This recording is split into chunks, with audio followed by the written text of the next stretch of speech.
Muito bom dia, boa tarde, boa noite, boa madrugada. Seja bem-vindo para mais um episódio do nosso podcast Review. Toda semana trazemos um assunto relacionado à tecnologia, inovação, o impacto dessa tecnologia no nosso cotidiano. Hoje recebendo o professor universitário, consultor em TI, Alexandre Freitas. Obrigado pela sua participação, sua presença aqui no programa. Uma boa tarde, uma boa noite, um bom dia aí a todos, independente do momento que esse nosso programa for difundido aí.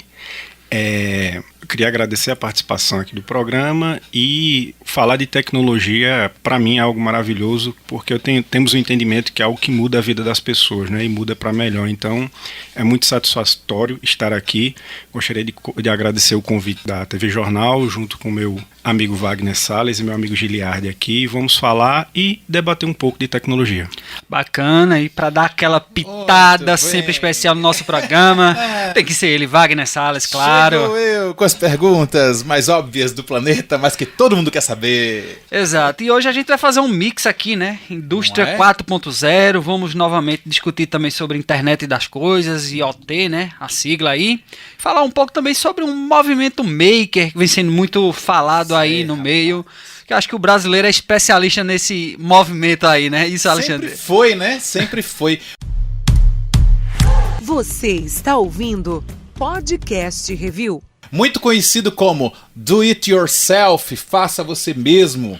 O movimento maker vem criando muita gente bacana e libertando muita gente, né, de levar os objetos que quebram em casa para o conserto, gastar dinheiro.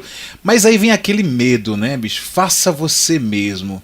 Será que o brasileiro, a pessoa em geral, né, o cidadão do planeta Terra, está pronto para fazer você mesmo, professor?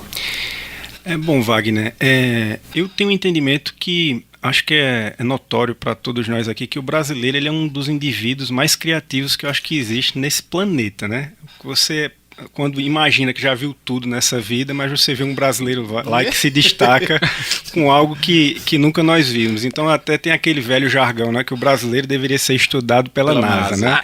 Então, partindo desse entendimento aí, falando um pouco de movimento maker, nós temos a ideologia que ele nasceu através de uma revista Make, né, que ela foi desenvolvida nos Estados Unidos a partir de 2005, então a partir daí que nós temos, assim, de certa forma, oficialmente o nascimento do movimento maker, né?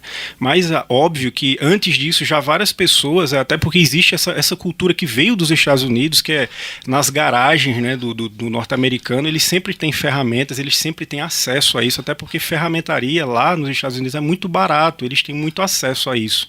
Então nasceu a partir dessas garagens. Então isso começou a difundir o mundo. O entendimento de, como o Wagner falou, de o próprio indivíduo poder consertar, criar, modificar, alterar e desenvolver os próprios produtos. Diga uma coisa, você falou aí que o movimento maker surgiu em 2005, não foi isso? Isso. Pela Make Magazine. Positivo. E aí quem leva aí o crédito por isso é o inventor aí, o Dale Dalgaiard. Eu acho que é isso, se não for, me perdoem. Mas aí me diga uma coisa, o professor Pardal fica onde? Lá nos anos 60, 70, que foi ele que inventou tudo? Eu, por exemplo, bem antes de 2005, tinha os livrinhos do professor Pardal que ensinavam as crianças a fazer muitas coisas. Você não acha que a Disney deu uma ajudadinha nisso, não? Não, com certeza, né? Esse entendimento, eu acredito que como você somos aí mais ou menos aí dessa década aí de 80, nós crescemos assistindo isso e tendo já isso já meio que inserido na nossa cultura desde criança.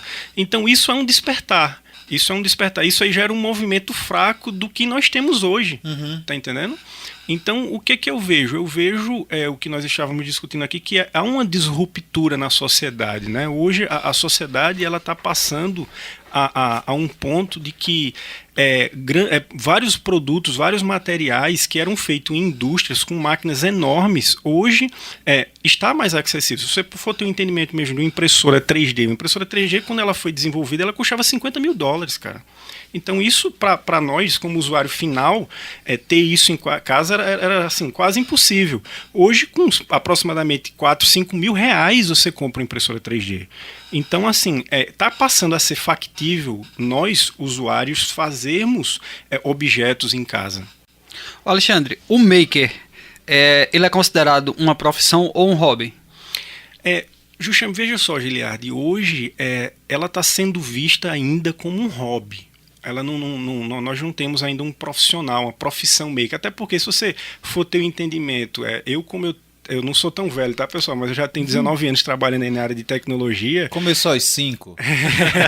Mais ou menos isso.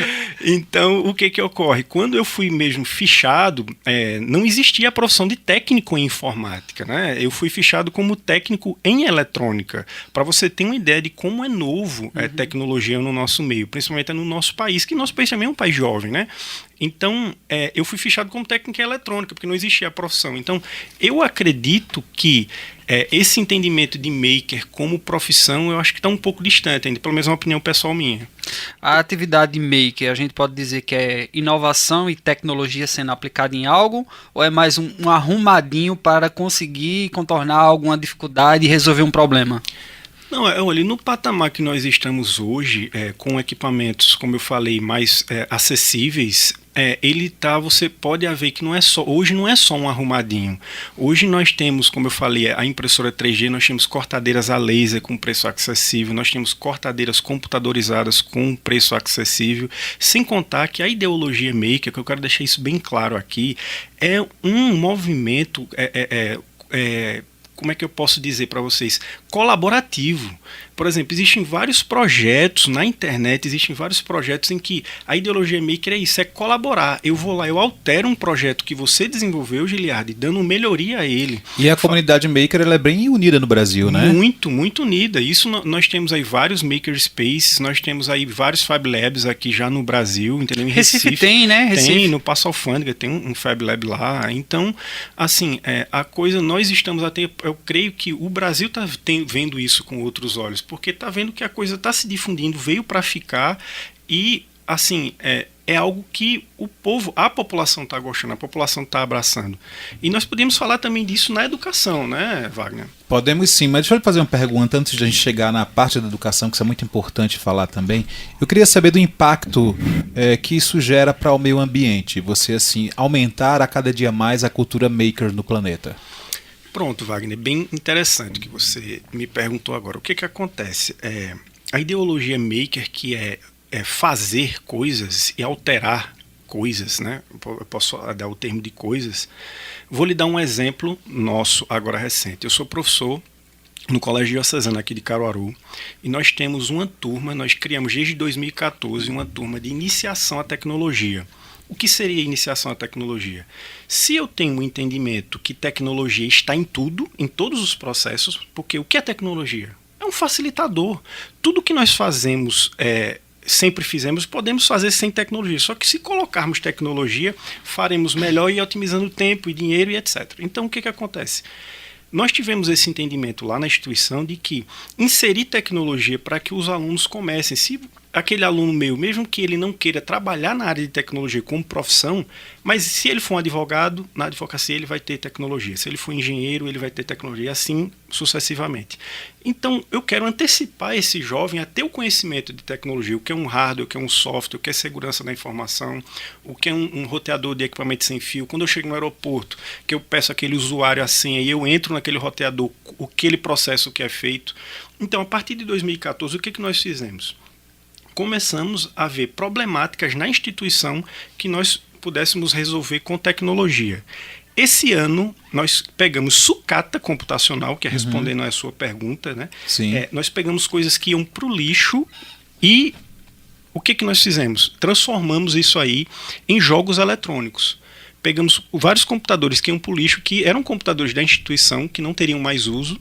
A partir disso aí, montamos esses equipamentos, colocamos para funcionar e criamos jogos eletrônicos para os alunos. Era esse ponto aí que eu queria chegar com o senhor. Porque a gente tem uma cultura do quebrou, jogar fora, né? E aí, por que quebrou, jogar fora? Quando você manda para o conserto, para assistência, é equivalente ou praticamente o mesmo preço de comprar um novo. Isso. Então a gente sempre parte do princípio de que um novo é melhor do que o consertado, né? E aí, as pessoas aprendendo a consertar os seus próprios eletrodomésticos, assim, o impacto é muito relevante para o meio ambiente, não é isso? Isso, e assim, o que ocorre? Às vezes um produto que você tem, pronto, eu tenho uma usabilidade de um produto para um determinado fim, eu posso fazer com que aquele produto tenha outro destino, tenha outra usabilidade. Então essa é a ideologia do alterar, do criar. E isso aplicado, Giliardi, fica à vontade, eu estou falando demais hoje. Não. Eu quero que você fale.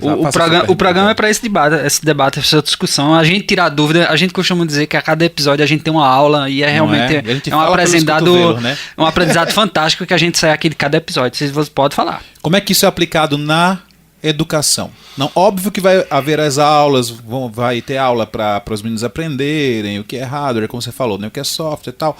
Mas isso no dia a dia de um aluno, como é que ele pode aplicar esse movimento Makers ou as aulas que vocês estão dando lá no Diocesano, por exemplo? Pronto, eu vou te falar uma coisa bem simples, só para resumir isso. Um exemplo. As aulas de iniciação à tecnologia lá no Colégio Diocesano, elas duram 1 ano. Então, os primeiros 6 meses, o que nós fazemos? Mostramos ao aluno toda essa parte inicial. Eu mostro a ele o que é uma placa-mãe, o que é uma fonte de alimentação. Eu mostro a ele como ele vai usar um multímetro para aferir tensões. Eu mostro a ele componentes eletrônicos. Eu explico a ele como um produto é desenvolvido, que existe toda uma metodologia, né, de prototipagem, que isso nós vamos utilizar no próximo semestre quando formos ter o entendimento maker. Então, eu mostro a ele o que é um protótipo de baixa fidelidade, de média fidelidade, até chegar ao produto final. Então, dentro já desse contexto aí, eu já aplico para o aluno aquela questão de como montar um produto, de como eu vou apresentar esse produto, que é um evento que nós criamos lá chamado Diotech, que ele é apresentado no final do ano. Depois que foram feitas todas as aulas, nós criamos o produto, seja ele o que for. Nós já desenvolvemos lá um carregador para celular. Que legal. Um carregador coletivo para celular, Giliardi. Então isso, assim, os pais dos alunos usam, os funcionários lá da instituição usam. Então, o que acontece? A ideologia é essa. Os primeiros 6 meses, a aula mostra a esses meninos o que, de fato, eles vão trabalhar no projeto depois do segundo semestre. Então, a usabilidade disso. Uma coisa simples. O aluno, eu ensinei a ele lá conceitos básicos de eletrônica. Eu ensinei ele o uso do multímetro. Um aluno uma vez chegou para mim: eita, professor, eu fui ligar meu videogame, meu pai me deu um videogame e a partir disso eu comprei um multímetro e fui lá aferir a tensão na parede para saber se o equipamento que eu estou ligando, se a tensão era correta ou não. Vê, uma coisa simples. Eu poderia dar exemplos aqui infinitos. Sim, claro. Mas uma coisa simples. Ele, a partir das aulas, então, esse conhecimento do multímetro, esse menino vai levar para o resto da vida.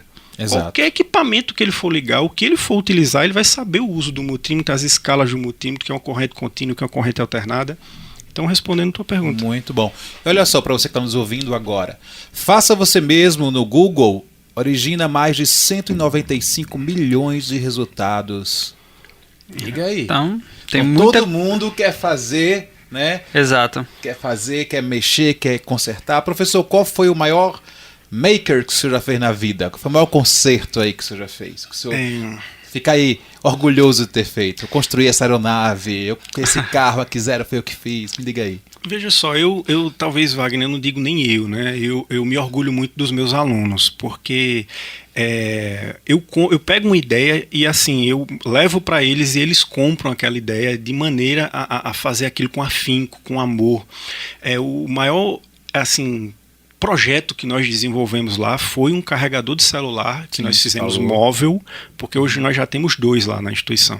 Fizemos um carregador móvel que nesse equipamento para carregar celular colocamos uma televisão nele, onde essa televisão, o que passava nessa televisão? Passava as fotos dos alunos. Por exemplo, teve um evento na instituição, passava as fotos do aluno, propaganda do colégio. Então, o aluno teve o entendimento que aquilo que ele criou, toda a ideia do projeto, ou seja, tinha as baias lá que você pega o celular, coloca o conector, entra, você fecha. Nós tivemos entendimento, mas e a segurança desse aparelho que vai estar lá? Então vamos colocar uma câmera de segurança para ficar filmando quem utiliza o equipamento, porque vem pessoas de fora no colégio. Então você tem que pensar em tudo. Então esse projeto, assim, para mim, como professor, foi o melhor projeto que eu desenvolvi até hoje, porque teve toda essa ideologia de aprendizado para o aluno. Então, eu tenho aquele entendimento, você ter um conhecimento e ficar para si, para que serve? Então o conhecimento ele deve ser difundido. É isso que nós estamos fazendo aqui agora, difundindo conhecimento. Vai ter alguém que está nos ouvindo agora aqui que vai saber, que talvez nunca nem ouviu falar em movimento maker, e agora ele já sabe o que é, já sabe que é algo que está sendo orquestrado a nível mundial e que, enfim, eu creio que a ideologia é essa. E respondendo a tua pergunta, acredito que foi esse equipamento. Você está ouvindo Podcast Review. Alexandre, a gente tem um termo aí que se fala, né, na verdade, sobre indústria 4.0. Qual é a correlação do movimento maker com essa indústria 4.0?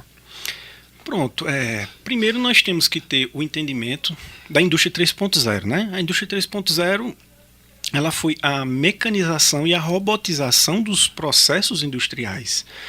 E quando veio lá da indústria 2.0, que era tudo feito a vapor, a água e etc., então foi passando até essa evolução industrial. Evolução e revolução industrial. Então, o que ocorre? Da indústria 3.0 para a indústria 4.0, o que é que nós vemos? Nós vemos uma disruptura onde grandes máquinas que produziam situações que nós utilizamos no nosso dia a dia, elas passaram a ser feitas por máquinas menores e onde nós podemos fazer isso em casa, ficando acessível. Então, a indústria 4.0, ela basicamente, resumindo, né, o que é a indústria 4.0, é isso. É você pegar máquinas e você desenvolver situações suas, que é justamente a indústria 4.0, ela está intrinsecamente ligada ao movimento maker, né, onde o usuário final vai passar a ser acessível a ele a desenvolver N situações. Ok. Deixa eu falar então, já que você falou sobre a indústria 4.0, vamos falar um pouquinho sobre o consumidor 4.0? Sim. Eu quero saber se com o movimento maker as empresas elas estão dando mais ouvidos aos usuários, né, ao consumidor final.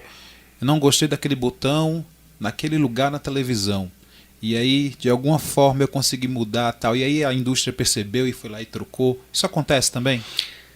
Wagner, muito interessante essa tua pergunta. O que acontece hoje?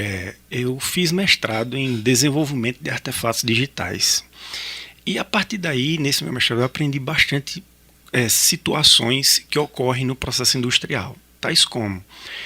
A indústria passou a ter esse entendimento que você falou de ouvir o usuário e de ver o usuário com olhos diferentes. É tanto que hoje existe, vocês sabem, o Reclama Aqui, né? O Reclama Aqui foi um movimento orquestrado pelo usuário, que você hoje vê que quando você posta algo lá, é respondido. A indústria e os fornecedores de produtos e equipamentos, eles estão ouvindo isso e vendo, isso aqui, se eu não responder, se eu não der ouvido, por quê? Isso aqui, todo mundo que vai comprar um produto hoje, a maioria das pessoas que vivem conectado, ele vai lá, eu estou querendo comprar um produto X. Ele vai lá no Reclama Aqui, olha se tem reclamação sobre esse produto. Olha se as reclamações foram ouvidas, se foram atendidas, se foram satisfatórias. Então, o usuário hoje ele está tendo voz. Então, o que acontece? Hoje, a indústria ela passou a saber que o usuário ele não é um mero coadjuvante hoje nos produtos, tá entendendo? Ele tem voz para isso. Ok, você estava falando que um dos maiores makers aí que você considera é um cidadão que construiu uma casa a partir do zero. Isso, foi um professor universitário nos Estados Unidos, onde ele pegou e fez essa experimentação. Nos Estados Unidos, vocês sabem, o pessoal tem muito essa vibe de morar em como é que chama que nós estamos falando aqui, em morar em essas zonas assim, lugares mais isolados, né? Áreas remotas. Áreas remotas. Então ele construiu uma casa toda a casa dele foi ele que fez, a partir de cortadeiras a laser, impressoras 3D e cortadeiras computadorizadas, toda a casa dele. Tem um projeto lá na internet, se alguém colocar no Google lá, casa feita por norte-americano a partir do zero, através de entendimento maker, vocês vão ver lá todas as fotos, o que ele fez e como está. E ele mora nessa casa, né? Hoje ele vive lá. E brasileiro, quem que a gente poderia destacar aí como um prepulsor aí nesse movimento? Quem que a gente poderia dar uma referencial aí? Cara, hoje nós temos como referencial É o... Como é o nome dele? Além do professor Alexandre, claro, né? Não, É lógico, né? Claro. Professor Alexandre é um movimento fraco ainda aqui em Caruaru, Pernambuco, Nordeste, mas querendo difundir isso como ninguém, porque tem um entendimento que isso vai melhorar a humanidade. Então, assim, o que eu vejo? Eu vejo que nós estamos passando agora para 2020 para desenvolver um laboratório específico, um laboratório maker mesmo, que hoje eu trabalho com uma sala de aula com entendimento maker, mas com iniciação à tecnologia. Nós queremos fazer um laboratório só para trabalhar com ideologia maker. E o que é que nós queremos fazer com isso? O entendimento maker, se ele não resolver problemática, ele é outra coisa. Ele não é entendimento maker. Então, o que é que nós queremos? Nós queremos o quê? Pegar um exemplo, fazer uma visita numa instituição feito o ICIA, um exemplo. O que aquelas crianças estão precisando ali? O que dentro do entendimento maker eu posso fazer para melhorar o dia a dia daquelas crianças? Um exemplo, nós temos aqui, Wagner, a Casa dos Pobres, São Francisco de Assis. O que eu posso fazer para aqueles velhinhos que estão ali, para melhorar o dia a dia deles? Tem alguma coisa, alguma ferramenta lúdica que eu posso desenvolver, até não só eu, mas levando isso para um contexto de sala de aula, tá entendendo? Para os alunos terem esse entendimento. O que eu posso fazer? Então, o movimento maker é isso. É o processo colaborativo na resolução de problemas.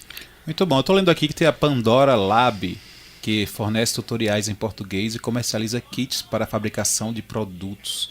Eles falam aqui que o movimento maker começou nos hackerspace, que junta a ideia do faça você mesmo com o conceito do código aberto. Esse conceito de código aberto não seria um perigo, não, para a indústria? Abrir esses códigos aí para qualquer cidadão? Veja só, Wagner, de certa forma não. O que acontece? Hoje nós temos sistemas operacionais, né, que trabalham aí nos nossos computadores, nos nossos celulares. Linux, né? O Linux mesmo, como o Giliardi falou agora aqui, é um sistema operacional de código-fonte aberto. O seu desenvolvedor, que é o Linus Torvalds, ele teve esse entendimento de que fazer uma plataforma de software, de sistema operacional colaborativa. Então o Linux hoje, ele ganhou força, hoje nós podemos dizer que ele já é um sistema operacional para o usuário final devido à colaboração. E é um sistema operacional open source, que open source é justamente isso, é algo colaborativo.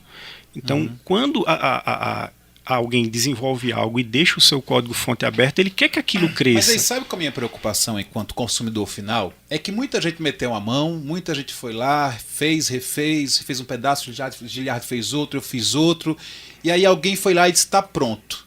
Mas e aí? Quem é que vai testar? Sou eu? É o consumidor final para dizer se está bom ou não? Mas é justamente isso, Wagner. A ideologia open source, na realidade, ela vai estar pronta para você naquele momento, mas se você for olhar direitinho, ela nunca vai estar pronta. Você sempre vai poder modificar, você sempre vai poder melhorar, entendeu? A ideia do open source não é estar pronto, tá?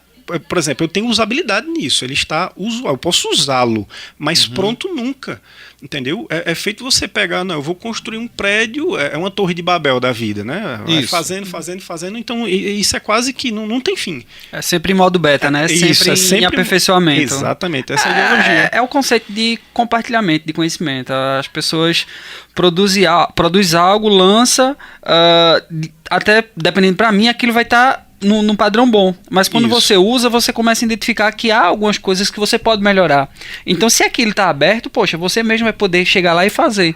Digamos que é um grande Wikipédia da vida, sendo enquanto isso está no Linux, diversas coisas. Tá no computador, ok, mas quando for para a vida real e estiverem mexendo com algo que vá direto com a segurança pública, já será que isso vale? Existe, acho que o professor também deve ter conhecimento, estudos, por exemplo, de, sei lá, grandes laboratórios de medicamento, digamos. Eles lançam um desafio e bota para a comunidade mundial desenvolver e fazer estudos sobre determinada coisa. Acho que, por exemplo, AIDS. Existe uma grande busca pela a cura da AIDS. Então, existe diversas pessoas no mundo todo compartilhando conhecimento para chegar a ser uma solução que combata isso, a AIDS. Sendo que não vai ser aquele que vai dizer, eu desenvolvi a fórmula que cura, digamos. Vai ter um que vai dizer, eu cheguei aqui. Outro vem dizer, complementa com isso, chega, e vai um grande compartilhamento. Então quer dizer que tem supervisão, ao final. Sim, existe. Não é algo solto ao léu, entendeu? Ok. Entendi. Dentro desse contexto aí também, Wagner, nós podemos falar um exemplo, né? Segurança, né? Que você tem sempre a gente fica com uma pulga atrás da orelha. Isso. Se você tiver um entendimento, um exemplo, nós temos veículo, você tem seu veículo, eu tenho o meu veículo. Para que a gente tem um veículo? Porque você precisa do seu trabalho, você precisa da faculdade, locomoção. Você precisa ter um carro? Não necessariamente. Você mas, precisa, portanto, Giliard, ter um carro? Teoricamente não, né? A gente tem uma certa não. comodidade, mas não a necessidade fisiológica de se locomover, né? Eu fiz essa pergunta a meus alunos na faculdade semana passada. Eu perguntei se eles precisavam ter um veículo, se eles precisavam ter um carro. E a maioria deles disseram que sim. Não, professor, eu preciso ter um carro, eu tenho que vir para a faculdade, eu tenho que ir para o trabalho. Eu disse, vamos olhar de uma maneira diferente. O que você precisa é de um ponto A a um ponto B. Então você precisa se deslocar. Você não precisa de um veículo. Você precisa de se deslocar. Então o que acontece? Hoje em dia, nós já temos algumas plataformas de carros colaborativos e isso é um movimento que está crescendo. Outra situação, os carros autônomos. Então, Sim. os carros autônomos ali é software puro. É linha de código puro. E foi comprovado que hackers conseguiram entrar, né, em veículos autônomos e alterar situações como frenagem. Então, é uma situação nós passaremos a ter isso na sociedade cada vez mais e temos que olhar para isso. Será que realmente isso vai melhorar a humanidade ou não?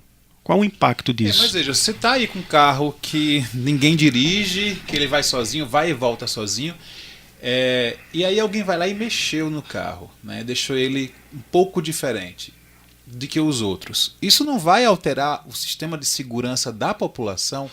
Se todos os carros no futuro não tão longe só podem ir até 80, e aí eu sou um hacker, fui lá e botei para 220, meu carro vai correr pra caramba.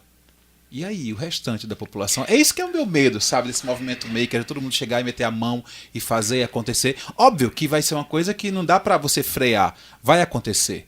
Mas onde é que tá a responsabilidade social nisso? O que acontece? Por que cada vez mais nós temos que ter um olhar para isso aí? Eu vou dar um dado exemplo hoje aqui. A maioria dos acidentes hoje de trânsito, acidentes até graves, é o quê? O uso do WhatsApp. Vocês sabem que nós estamos cada vez mais conectados. Eu, você, Giliard e Wagner, nós não nascemos conectados. Somos de uma geração que não somos conectados, não nascemos conectados. Mas hoje estamos conectados. Então, cada vez mais, um exemplo. Eu estou com você aqui, enquanto nós estamos conversando, centenas de mensagens já temos aí nas nossas redes sociais. Então, você está dirigindo ali, principalmente quando você está sozinho, você quer mexer no celular. Quando ainda você tem a ideologia de não, eu só vou fazer isso, que é óbvio, é errado ainda, quando o semáforo fechar, mas é errado ainda. Então, o que vai acontecer? Cada vez mais estamos conectados, então nós precisamos o quê? Nos locomover. O carro autônomo ele vai fazer o quê? Você vai estar ali, Wagner, olhando a pauta do seu programa, você vai estar ali lendo seus e-mails e o carro vai estar deslocando você até aqui a TV Jornal para você vir trabalhar e fazer seu programa. Então, a produtividade, a tecnologia, ela é isso, ela cada vez mais quer acelerar isso, essa produtividade, e dar uma melhoria nisso e resolver o problema, porque a partir do momento que eu estou me deslocando de uma maneira autônoma, eu continuo trabalhando, eu continuo fazendo minhas situações. Óbvio, temos que pensar na segurança. Isso terá uma fiscalização, isso terá vários protocolos de comunicação com situações de credenciais para a segurança. Vai ter, mas óbvio, nós estamos engateando ainda. A Tesla já está bem à frente disso aí. Eu vi agora um carro que ela desenvolveu, onde você abre o carro, conecta ele na internet e baixa a atualização. Eu acompanho um cidadão brasileiro que mora lá, que tem um carro da Tesla. Ele, chegou uma atualização nova no meu carro. Ele foi lá, dentro da garagem dele, conectou a internet, baixou aquela atualização para o veículo. Aí ele foi ver as novidades da atualização. Uma delas era, o carro dele está lá no estacionamento e ele está na porta do shopping. Ele vai lá, abre o celular dele e manda o carro vir buscá-lo. Pois é. Inclusive, eu vendo um depoimento da Maite Proença, que ela esteve agora na Califórnia, um dessas simpósios aí de tecnologia, ela contando que os carros eles vão ter um escaneamento de você. Você entra no carro, eles escaneiam você e descobrem o que é que você precisa naquele dia de nutrientes. Eles comunicam com a sua geladeira, fala com a geladeira, diz o que é que você precisa. A geladeira, se ela não tiver, ela já fala para o mercado, para o cara do mercado ir lá levar, abastecer a geladeira. E se por acaso você não quiser preparar a comida, ele já lhe dá uma opção de você pedir o fast food daquilo que você precisa. Então E aí, já está aí na porta, né? Entramos na correlação de internet das coisas. Positivo, Giliardi, positivo. Internet Aí das vai vir um coisas. maker, vai mexer em tudo e vai pedir lasanha. Porque não quer comer coisa Ou saudável. não, ou dependendo, já na hora do carro, já sai aqui pronto pra você entregar ali dentro do carro. Aí, bem Jetsons, Detalhe, né? é, Os bem Jetsons, né? exatamente. Mas nós estamos chegando ao entendimento de Jetsons mesmo, cara, por incrível que pareça. Então, Giliardi e Wagner, falando aí de internet das coisas, né? O que seria internet das coisas, né? Eu acredito em IoT. Internet das coisas é justamente isso, é as coisas estarem conectadas e conversando entre si. É mais ou menos você, acordei de manhã, meu despertador tocou, o meu celular, devido ao despertador tocar, ele já manda uma mensagem para minha cafeteira, onde já vai aprontar meu café. Quando eu sair, eu já vou lá, já pego o café, a TV já vai ligar naquela notícia que eu quero. Alexa já faz isso bem, né? Isso, a Alexa já faz isso bem, mas assim, a Alexa ainda é um sinal fraco de internet das coisas. Sim, claro. Porque, para deixar bem claro aqui, internet das coisas, o que é internet das coisas? Internet das coisas é as coisas terem autonomia. De que forma? Essas coisas elas vão ter um IP, que é o Internet Protocol, é um protocolo de internet. Enquanto eu preciso de, um exemplo, algo como a Alexia para interagir nisso aí, é um sinal fraco ainda de internet das coisas. Internet das coisas seria, um exemplo, a janela da sua casa, Wagner, ela tem um IP, quando você comprar, ela vem com IP e você conectar ela na sua casa. E você sair e chegar aqui no estúdio e dizer, caramba, eu deixei aberto ou fechei a janela da minha casa. Isso é a internet das coisas, porque a sua janela tem um IP, você vai conectar diretamente com ela. Não é a sua janela se conectar a um equipamento do equipamento, a um appliance, que é um roteador sem fio, desse roteador sem fio conectar você.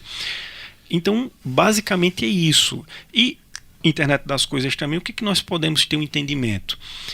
Vou dar um exemplo aqui, uma irrigação de um jardim. Você tem lá, hoje em dia nós sabemos que tem irrigação autônoma. Você pode programar lá o jardim para ligar e aquilo ali ele vai e regar, aguar suas plantas, etc. Mas só que tem um detalhe. E se choveu?